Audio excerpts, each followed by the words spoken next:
Ser psicólogo clínico mudou. A sociedade agora sabe da nossa importância e do poder de transformação de vidas que temos, mas com grandes responsabilidades vêm também grandes desafios. A caminhada é longa, mas o primeiro passo é acreditar em você, no seu potencial e enxergar essa grande oportunidade que a psicologia nos oferece, de viver bem dela e ainda com propósito. Mas o Psi de Destaque sabe que é preciso de autocuidado, estar bem para poder, de fato, cuidar do outro. Saiba que ser Psi de Destaque é ter o poder de transformar sua própria vida primeiro, para aí sim conseguir transformar a vida do outro. O Psi de Destaque é um exemplar da nova era da psicologia clínica, em que ele está bem posicionado na área da saúde na sociedade. Ele tem o respeito dela e é muito valorizado. Ser Psi de Destaque é entender a nova era da psicologia clínica.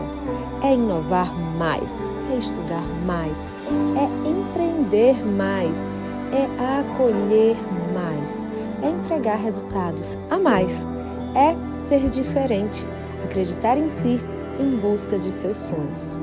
Vamos juntos, você vem?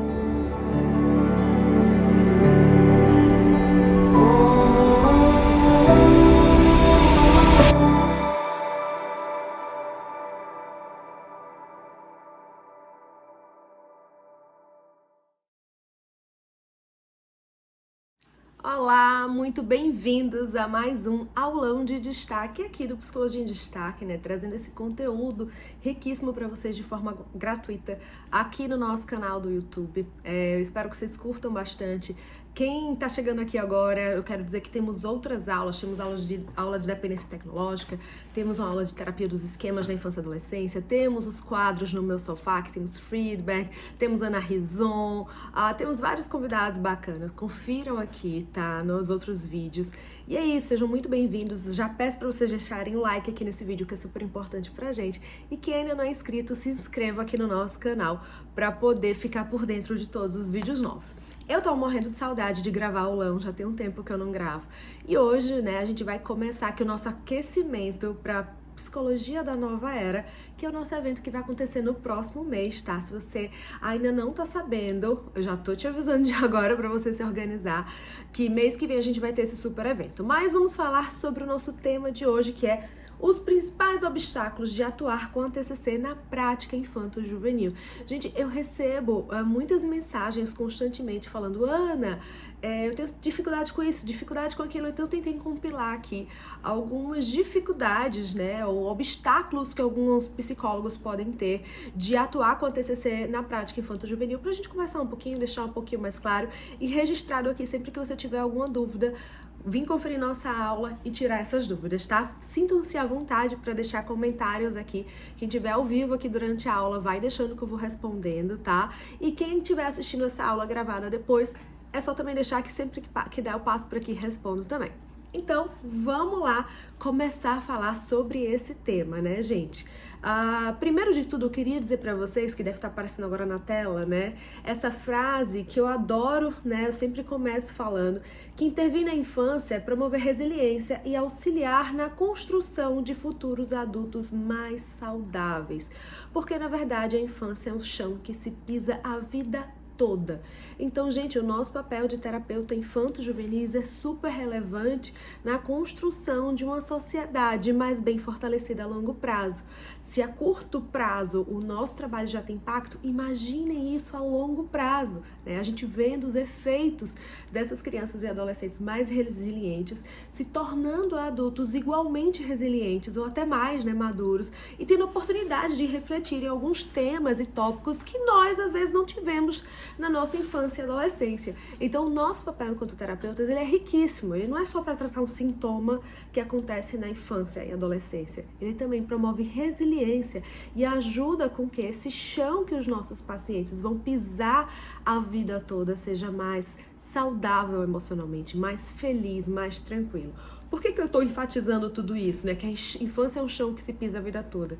Porque é incrível como nós, adultos, muitas vezes pensamos e sentimos como nós éramos quando crianças, né? Então, que riqueza é poder trabalhar com essa faixa etária, nessa fase de formação de crenças e de esquemas, como nós, terapeutas infanto-juvenis, temos, né? Então, uma das coisas que eu já queria começar falando também, que alguns terapeutas me dizem assim, Ana, mas eu não tenho muito dinheiro, né, para investir, ou eu não tô podendo comprar muitos recursos, ou então eu quero trabalhar com uma determinada demanda, mas eu não tô conseguindo comprar brinquedos ou recursos suficientes. E aí já se torna, às vezes, um obstáculo, né, para essa pessoa. E eu queria começar a desmistificar isso, porque, no fundo, pra gente atender crianças e adolescentes, a gente não precisa de muito, né? A gente não precisa ter uma sala mega equipada, não precisa ter uma loja de brinquedos, ter todos os baralhos possíveis. Claro que ter tudo isso facilita, mas apesar de ter muita coisa, eu confesso pra vocês que as minhas intervenções são intervenções de forma geral muito simples, né? Às vezes com papel, caneta, lápis, a gente faz muitas coisas, né? Na imersão aqui presencial que a gente fez, eu fiz um roleplay lá na recepção com as meninas e eu não tinha nada. E eu utilizei um controle remoto da televisão para ser um brinquedo. Então, eu acho que a gente criar e trazer essa ludicidade, porque as crianças, de fato, elas já têm essa capacidade de imaginar muito mais aflorada que nós adultos, que parece que a gente vai deixando de lado. Então, eles já estão com isso muito à flor da pele, né? Então, eles vão mergulhar mais fácil aí nessa ideia. Então, gente, esse é um obstáculo que eu acho que a gente já pode pensar em quebrar ou em desconstruir, que a gente não precisa ter, né, de fato, uma loja de brinquedos ou um monte de coisa. A gente pode criar vários recursos também. Recursos em PDF, né? Você pode criar se você tiver habilidade no Canva.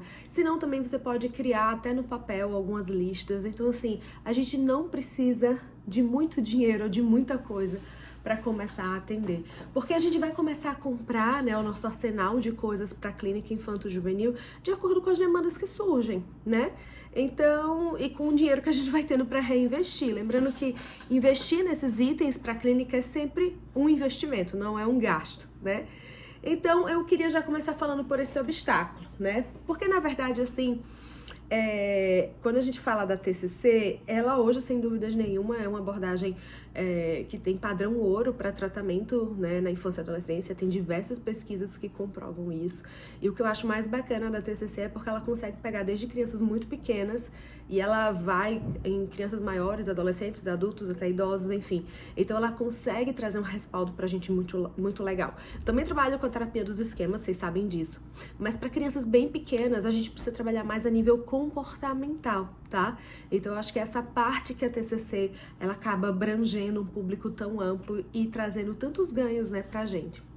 E, gente, falando um pouco mais de TCC, né, vocês também devem estar vendo agora na lâmina que está aparecendo que a TCC, ela se baseia na teoria de aprendizagem social, que as características temperamentais, que são inatas, né, que a gente já vem com isso inato, e o comportamento situacional se determinam de forma recíproca. E o comportamento é um fenômeno dinâmico, sempre em evolução. Então, a gente tem sempre essa noção que o nosso comportamento, ele não é estático, a gente pode se transformar. Sabe aqueles memes que tem na internet que diz assim, se você não me vê há tantos anos, você precisa me reconhecer que eu já sou outra pessoa. É tipo isso mesmo, né?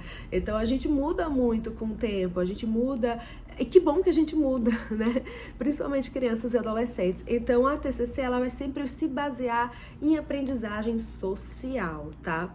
E aí eu também queria trazer mais uma frase aqui logo nesse iniciozinho do Aaron Beck, que eu amo. Quem é que já assistiu aula comigo com certeza já viu essa frase, então relevem. Mas eu adoro falar disso aqui sempre pra gente lembrar que não são as situações da nossa vida que geram sofrimento, e sim as nossas interpretações das situações. Interpretação tem a ver com crença, interpretação tem a ver com pensamento automático. Então, o pensamento automático que eu tenho em relação a alguma coisa está norteado por uma crença que eu construí sobre mim, sobre o mundo, sobre os outros, que vai determinar como eu penso, como eu sinto, como eu ajo, como eu me comporto e como eu determino tudo ao meu redor. Então, se eu pudesse resumir a TCC em uma frase, seria essa, né? Então, pensar bem dessa forma, né, vai ajudar a gente bastante nas intervenções. E aí, gente, quando a gente pensa que são as nossas interpretações que determinam, e essas interpretações vêm recheadas de emoções, pensamentos, sensações, de várias coisas, a gente precisa trabalhar todos esses tópicos na terapia. A gente precisa trabalhar emoção, a gente precisa trabalhar comportamento, a gente precisa trabalhar pensamento, a gente precisa trabalhar ambiente familiar, um bocado de coisa. E aí eu puxo para um outro obstáculo que eu percebo que vários terapeutas trazem, que é lidar com os pais. Ana, eu tô aqui trabalhando com o paciente, eu tô super engajada com ele, mas os pais não estão conseguindo me ajudar, eles não estão conseguindo atingir as metas terapêuticas, a gente não tá avançando na prática, o que é que eu faço? E aí, gente, uma coisa que eu sempre acho importante é a gente entender que sim, vão ter pais que são mais difíceis, vão ter pais que vão se esquivar da psicoterapia, vão ter pais que não vão atingir as metas terapêuticas. Mas a gente também precisa enxergar a gente enquanto terapeuta também, se não temos uma dificuldade de manejar esses pais. Ou de impor mais limites, ou de ser mais incisivo, de ser mais agressivo, entre aspas. Agressivo não no sentido ruim, mas ser mais enfático, né? Quando a gente fala de habilidade social, quem sabe agressividade não é necessariamente falar gritando, né, gente?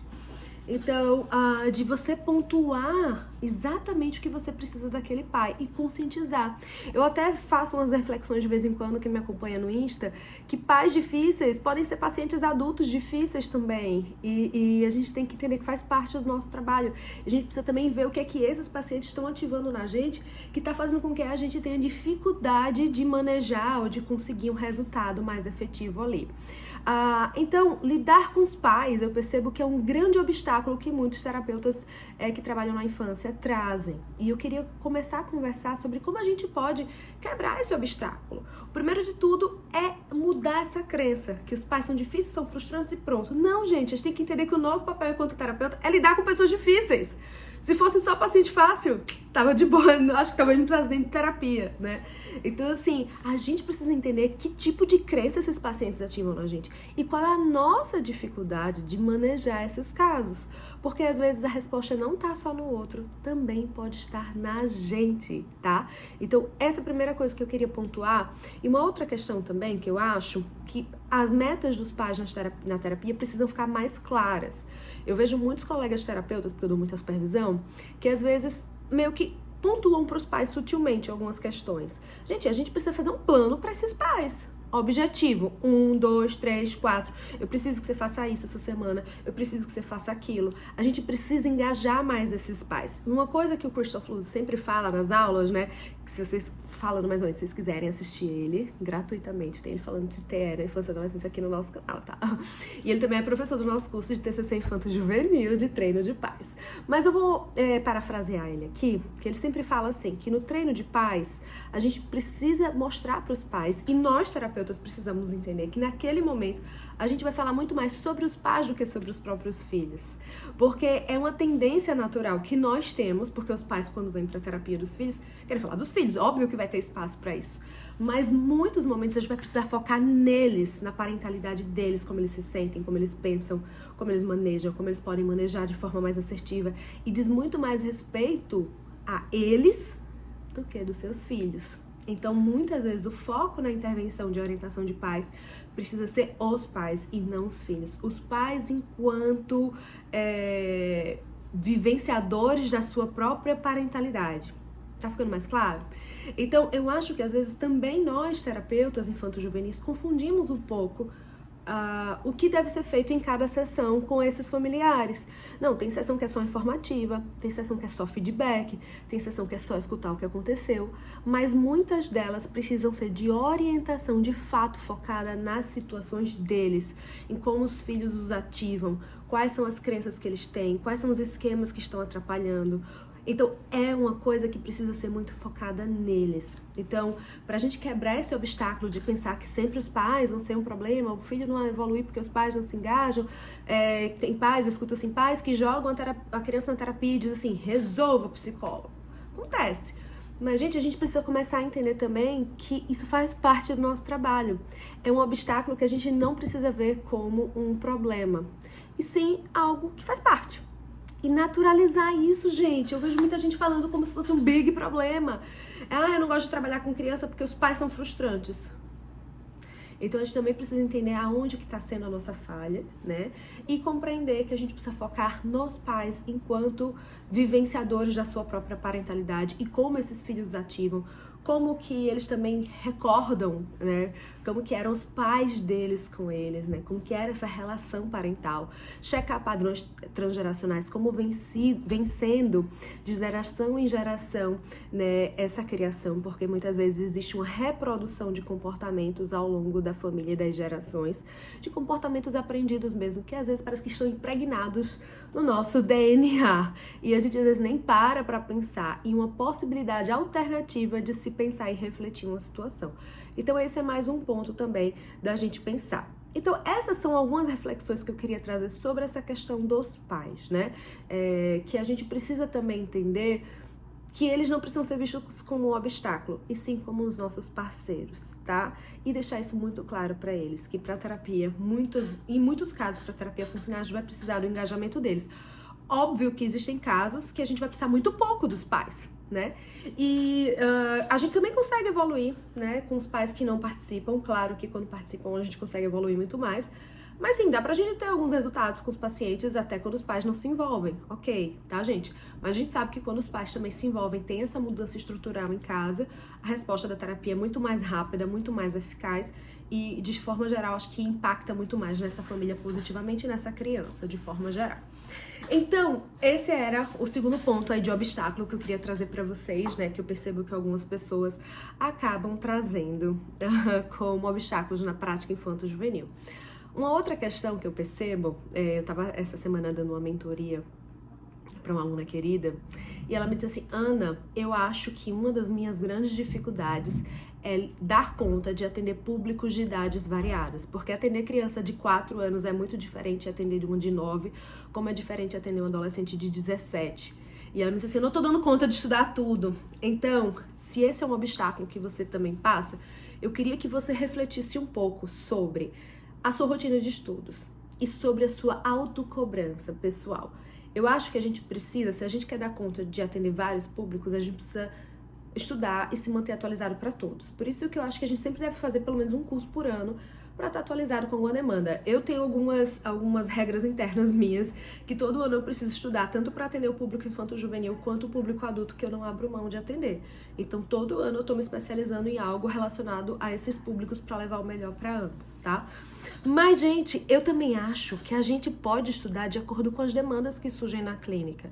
Então, por exemplo, eu tô com a demanda X, que eu não tô sabendo exatamente o que fazer, eu vou lá, mergulho e estudo. Porque às vezes a gente tem uma cobrança muito grande de se antecipar com tudo, e nem sempre vai ser possível.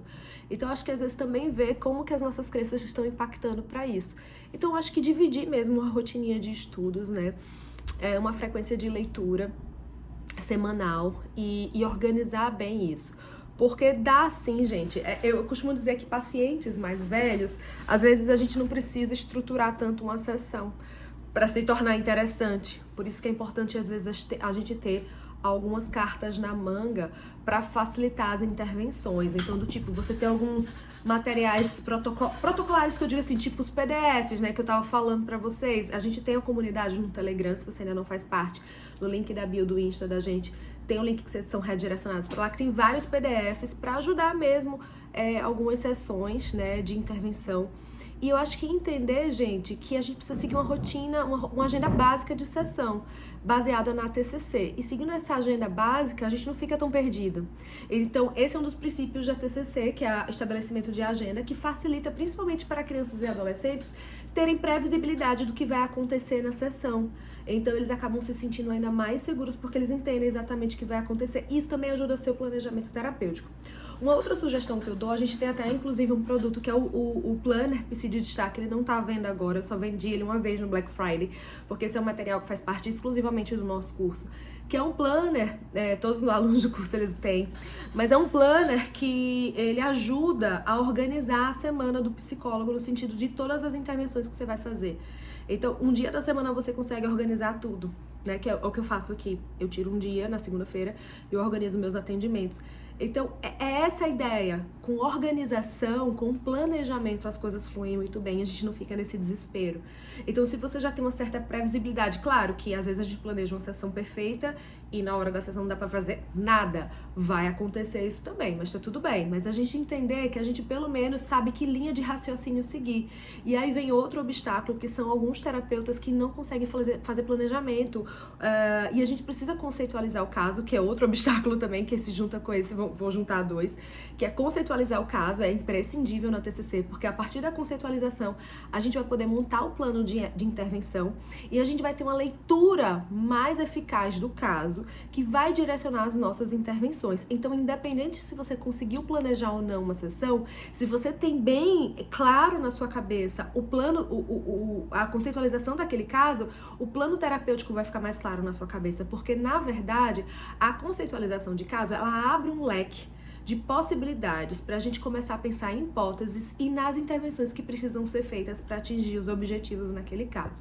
Então, se a gente conceitualiza o caso uma, duas vezes, vai evoluindo a conceitualização, já vai ajudar muito no nosso planejamento. Então, esse desespero de eu não sei se eu vou dar conta de múltiplas demandas, cai bastante com esse planejamento. Então, eu recomendo fortemente que vocês tenham um dia na semana, um turno na semana, apenas para planejar a sua agenda com seus pacientes, no sentido de você se organizar em relação a conceitualizar caso, evoluir prontuário e trazer alguns objetivos, né? E eu costumo falar que tanto para os pais é muito importante a gente entregar objetivos por escrito, o que é que a gente vai exigir deles, né? E também, muitas vezes, o que é que a gente vai exigir da gente, o que é prioridade com aquele paciente, porque outro obstáculo que eu percebo, alguns terapeutas falam assim, Ana, eu tenho vários objetivos com esse paciente, por onde que eu começo? Começa pelo que é mais urgente. E nem sempre o que é mais urgente também a gente vai conseguir trazer de início. Às vezes a gente precisa começar com um tema mais sutil para o paciente se sentir mais conectado com a gente, para depois a gente trazer outro tema. E dá para trabalhar mais de um tema e tópico na sessão ou ao mesmo período de terapia. Mas a gente vai ter que entender a resposta de terapia de cada paciente. Então, por exemplo, hoje eu quero trabalhar dificuldade alimentar com esse paciente, mas ele chegou aqui com uma demanda absurda da oposição. Então, a gente vai ver o que é prioridade naquele momento, independente do nosso planejamento. Por isso que a gente precisa ter essas cartas na manga. Então, objetivo 1, 2, 3, 4 da terapia, objetivo principal, secundário, o que é? Pra gente poder ir mesclando e tornando a sessão mais, como é que eu posso dizer? Que ela não fica uma sessão tão chata, linear, só no mesmo tópico, só ali. Tem assunto que tem horas que a gente vai perceber que não rende mais, então a gente muda pra não perder aquele timing, aquela relação naquele momento. Então a gente precisa ficar muito atento a isso, certo? E a gente precisa entender que ter vários tópicos, né, pra se trabalhar na sessão, não precisa e não pode ser visto como um obstáculo, gente. Quando a gente vai pro médico, a gente quer resolver tudo. Quando a gente vai pro nosso psicólogo, a gente quer resolver tudo também. Então vamos aproveitar aquele tempo que a gente tá ali e o terapeuta que vai direcionar o que é prioridade em cada sessão. Até porque, gente, se a gente for parar pra pensar, quando o paciente tem múltiplas demandas, às vezes tem pontos que, se não forem trabalhados antes, a gente não vai conseguir o resultado na demanda X. Por exemplo, o paciente que tem dificuldade alimentar, TARI. É muito comum pacientes com TARI serem muito enrijecidos e terem muita dificuldade com flexibilidade. Então, adianta eu começar a fazer uma exposição com comida sem trabalhar a rigidez antes? Não. Então, por mais que o foco principal seja esse, eu preciso ir pelo outro mais sutil para poder me dar respaldo suficiente para eu tratar outra coisa. Então, aquele preparo terapêutico. Quando a gente vai pensar no médico, que você tem que fazer uma cirurgia, às vezes você precisa fazer um preparo para a cirurgia, você não vai para a cirurgia de fato. A gente também precisa trazer essa ideia para a nossa prática na clínica infanto-juvenil, tá? Então, eu acho que isso é muito, muito importante. Outro obstáculo que eu lembrei aqui é que alguns terapeutas me falam que tem dificuldade de se conectar com algumas crianças, ou principalmente adolescentes. E, gente, o foco número 1, antes de a gente aplicar qualquer técnica, qualquer estratégia, é conexão, relação terapêutica. O Beck já pontuava isso e o Jeffrey Young traz isso ainda mais forte na terapia dos esquemas. Mas o Beck sempre falou que a gente precisa de uma relação terapêutica fortalecida, porque é através da relação terapêutica que o processo de fato vai fluir. Então, gente, primeira sessão com o nosso paciente, segunda, sei lá, as iniciais, o nosso foco não é aplicar uma porção de técnicas, é conquistar esse paciente. A gente precisa fazer com que aquela criança ou aquele adolescente compreendam que podem contar com a gente, né? Que nós somos um parceiro e eles se sintam confortáveis, eles se sintam abraçados, acolhidos e que eles sintam que aquele é o espaço dele. Se você não conseguir criar uma conexão genuína com o seu paciente, você não vai evoluir, no caso. Então, se na primeira sessão você sentiu que isso não aconteceu, espera a segunda. Se na segunda não, até você conseguir. A gente só vai pensar em fazer um apetrecho gigante de intervenção a partir do momento que virar a chavinha no paciente e tiver aquela conexão contigo, enquanto terapeuta. E, gente, pra gente criar conexão com os nossos pacientes na infância e adolescência, não é algo tão difícil. Acho que a gente mostrar interesse pelas coisas que de fato eles gostam faz toda a diferença. Então, a gente precisa saber que desenho ele gosta, a gente precisa saber que personagem é o favorito, que cor ele gosta, pra gente trazer o universo dele pra sessão e ele dizer: essa tia saca do que eu tô gostando, essa tia aí me entende. Ela se esforça, né, pra saber de fato o que eu gosto. Ela tá ali, de fato, tentando ter uma aproximação comigo. Isso faz toda a diferença. Então, a gente precisa pensar muito nisso, de conexão, tá? E aí, uma das coisas também que às vezes pode ser um obstáculo nessa conexão é quando você tem um ambiente muito sóbrio para atender crianças e adolescentes. Na verdade, adolescentes, eu acho que o ambiente sóbrio super funciona, porque se for um ambiente mais infantil, eles podem se sentir infantilizados ou achar que o terapeuta tá tratando eles como se fosse criancinha, né? Eu, por exemplo, tô aqui falando que você já é minha sala de adulto.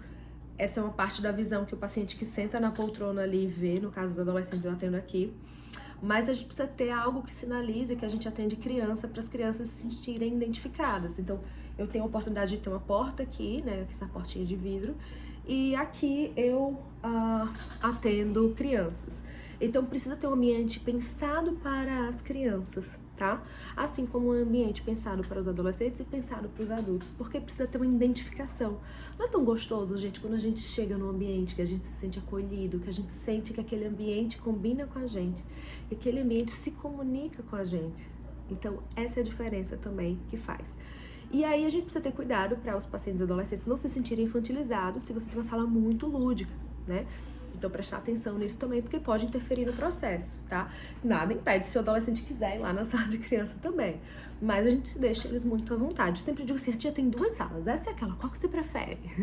E aí eu deixo eles bem à vontade, porque isso aqui é super importante, dessa comunicação. E aí vem outra questão também pra gente se conectar com esse paciente, que tem que atentar ao tom de voz, a postura. Então, tem pacientes que a gente vai precisar falar de uma forma mais sutil, mais amorosa. Tem pacientes que a gente vai precisar ser mais elétrico. Tem pacientes que a gente precisa ser mais divertido, mais lúdico, meu amor. Então, a gente precisa entender que cada paciente vai exigir da gente um tipo de postura diferente. E por isso que às vezes pode não estar rolando a conexão com algum paciente, porque a gente pode estar usando uma postura que não é apropriada para aquele paciente, ou para a personalidade dele, ou para o que ele espera da gente, né? Outras questões também que eu queria trazer pra vocês. Pessoas me falam assim: Ana, eu tento de tudo e meu paciente não quer falar, não quer se abrir. Mas, gente, as crianças não vão chegar na sessão dizendo: tia, você não sabe o que aconteceu. Tá. São raras. A gente precisa estar preparado para lidar com esses pacientes que não vão falar mesmo. Por isso que a gente precisa usar a ludicidade, a gente precisa usar a nossa criatividade e formas indiretas de acessar a criança. Porque se você perguntar diretamente, muito provavelmente elas não vão falar mesmo.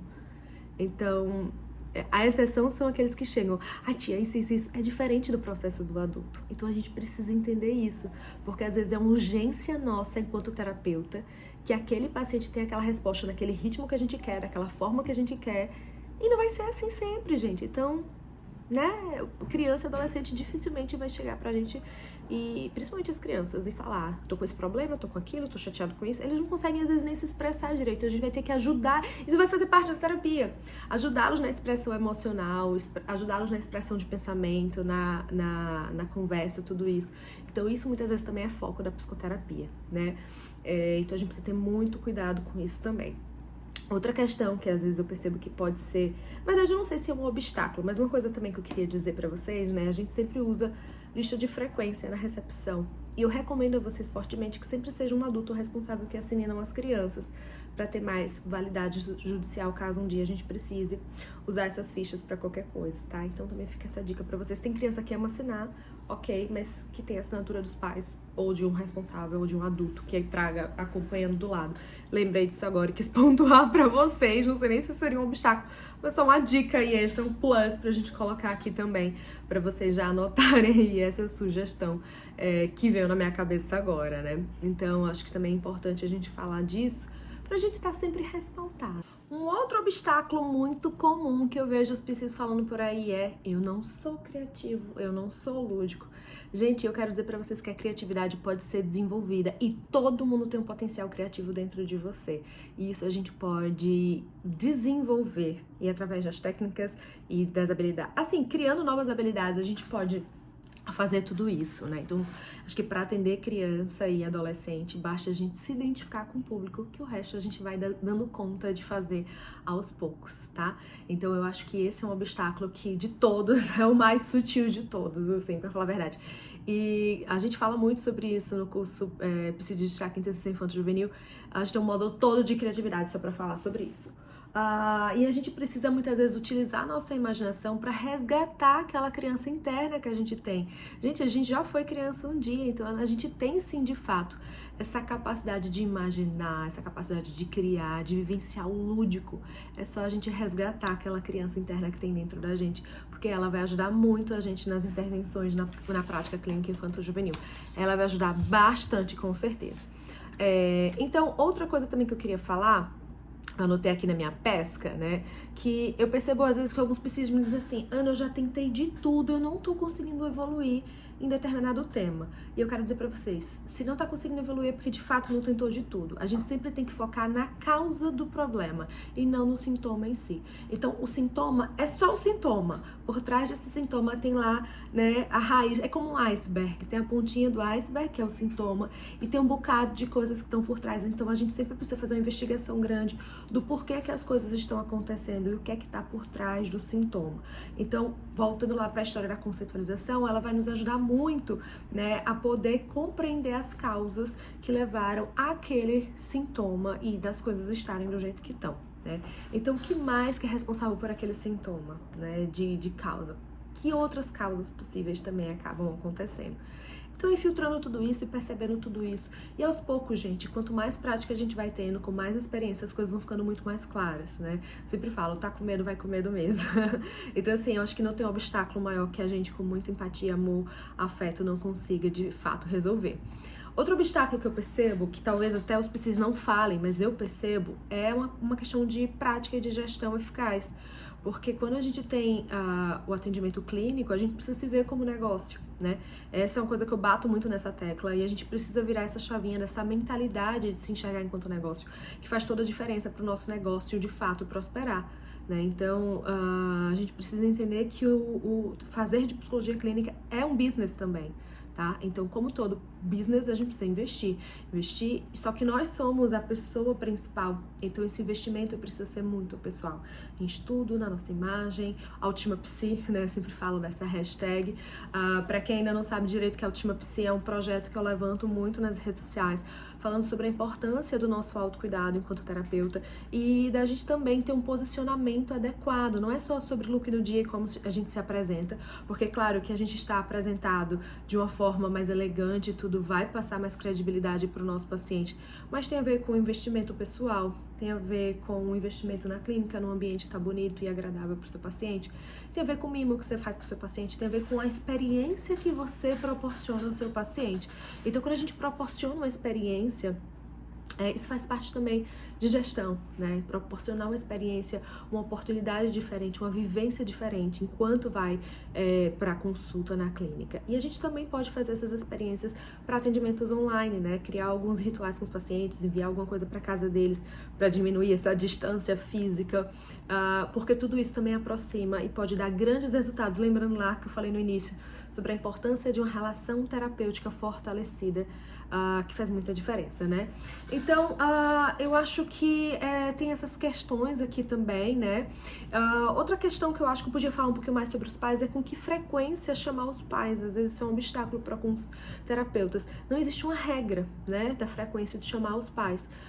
Vai depender muito de cada caso. Tem caso que a gente praticamente não chama os pais, tem caso que é praticamente mais com os pais, tem caso que a gente vai ter que chamar quinzenalmente. Então, você vai ter que ver no seu feeling qual a necessidade do número de envolvimentos de sessões dos pais para cada caso, né? Porque vai ser muito único e vai depender, né, de cada caso, de cada demanda, e por isso que não existe uma regra absoluta, né? Então, às vezes poucas sessões, feedbacks entre uma sessão e outra, então a gente precisa ficar atento a essas questões.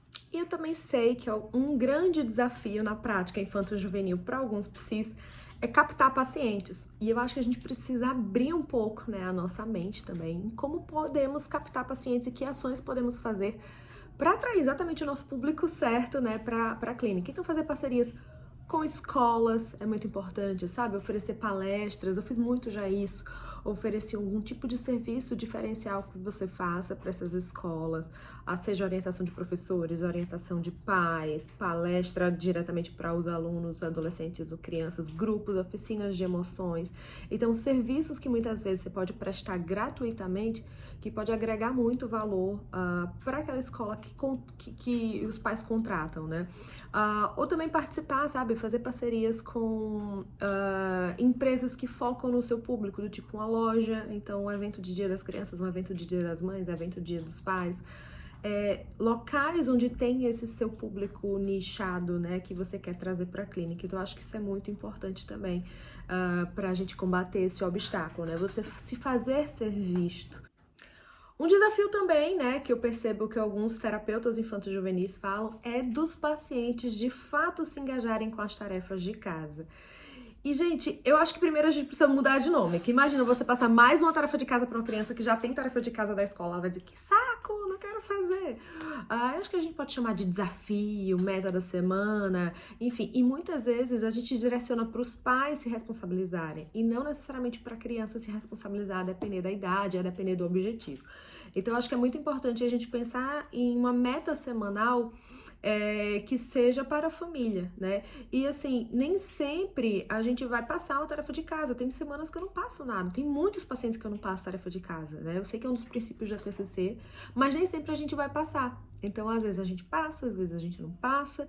E quando passar, a gente precisa também ter um adulto responsável para poder lembrar essa criança, né? E até estimulá-la também de fazer. Então, eu percebo que o não engajamento em tarefa de casa, às vezes é um obstáculo que alguns terapeutas enfrentam. Então, a gente também precisa rever como que a gente está passando e se está sendo com a linguagem adequada, da forma adequada, ou algo simples ou algo muito difícil. Porque, de fato, a gente precisa ter metas semanais, algumas metas para essas famílias em casa, para obter as mudanças que a gente anseia na clínica, né? E ter os resultados necessários que a gente tanto anseia ter na clínica. Então, eu acho que trazer algumas atividades que sejam mais lúdicas, práticas, que envolvam a família, que, de fato, promovam mudanças efetivas naquela rotina, naquele dia a dia. Seja um quadro de rotina, seja um cartão lembrete, seja um exercício de respiração. Então, o que for que esse paciente precisa praticar em casa, a gente precisa estar sempre trabalhando isso, né? E aí a gente vai sempre ter que ficar atento ao perfil e estilo parental de cada pai, pra gente poder entender qual que vai estar mais junto da gente, qual que pode agregar mais no nosso serviço, qual que tá mais aberto de fato ali para ser aquele coterapeuta em casa, determinar isso aí. Então, também é bem importante, né? E aí, tem alguns obstáculos que algumas pessoas também percebem em relação aos pais. Eu falei um pouquinho, né, já sobre os pais, mas a gente também precisa ter muito cuidado para acolhê-los e eles não se sentirem culpados, eles não se sentirem mal na terapia, né? Eles entenderem que nós somos um time e nós não estamos aqui para julgar os pais ou fazê-los se sentirem mal, se sentirem desconfortáveis, né? Então, eu acho que a gente também precisa ter cuidado na nossa fala em relação a esse acolhimento, esse direcionamento que a gente traz para os pais, né? E muitas vezes a gente pode perceber também na terapia que os problemas desses pais podem ser maiores e que ultrapassem os nossos limites de orientação de pais. E a gente também pode indicar para psicoterapia e fazer até essa parceria também com um terapeuta que atenda esse pai ou essa mãe. A gente troca figurinhas, troca orientações, né? A gente entender também que tem pontos que a gente vai ter algumas limitações. Mas eu acho que fazer todas essas reflexões são super importantes também para agregar no nosso serviço, melhorar o nosso trabalho, e a gente ter mais resultados. Um grandíssimo obstáculo que eu percebo para a maioria dos terapeutas é, de fato, fazer a conceitualização cognitiva, né? E sobre esse tema, eu vou recomendar fortemente que você assista ao nosso aulão em destaque aqui sobre conceitualização cognitiva, que com certeza vai te dar uma amplitude maior do caso, né? Então, procura aqui no nosso canal assiste que vale a pena. Não vou ficar falando da conceitualização aqui porque a gente tem essa outra aula, mas eu quero dizer que conceitualizar é algo base em TCC. Se você trabalha com TCC e não conceitualiza o caso, você não está utilizando a TCC da maneira correta, porque é através da conceitualização que a gente vai ter uma leitura eficaz do caso, onde a gente vai conseguir mapear exatamente o que aquele caso precisa e fazer ali, né, de fato, um esqueleto do caso, tendo mais assertividade nas intervenções, mais efetividade também, conseguindo fazer um plano de intervenção muito mais rico. Então, conceitualizar, eu sei que é um grande obstáculo para muita gente, mas não vou falar aqui porque eu vou recomendar que vocês assistam esse aulão em destaque, que lá tem uma aula completona falando sobre isso, né, para tirar mais dúvidas. Mas assim, eu quero que vocês tenham em mente que conceitualizar é preciso, apesar de ser o calo do sapato da maioria dos terapeutas. E você, me conta, qual que é o seu maior obstáculo na prática clínica infanto-juvenil? O que é que você tem mais dificuldades? Comenta aqui pra mim abaixo que eu vou responder todo mundo, tá? Com o maior prazer.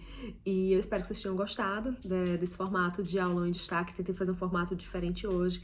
E se você ainda não nos acompanha nas redes sociais, né, tá aqui para você seguir a gente no Instagram, no da Clínica Psicologia em Destaque, do Psicologia em Destaque School, e o Instagram Psicologia em Destaque, que eu posto lá diariamente, conteúdo de valor para psicólogos. Temos também o nosso podcast, né, que temos aulas, entrevistas, conversas de coisas super interessantes do mundo da psicologia. Na verdade, é a minha rede favorita. Temos aqui o canal do YouTube, temos os nossos sites, né? Temos o nosso canal do Telegram, onde a gente compartilha semanalmente recursos, né, gratuitos por lá.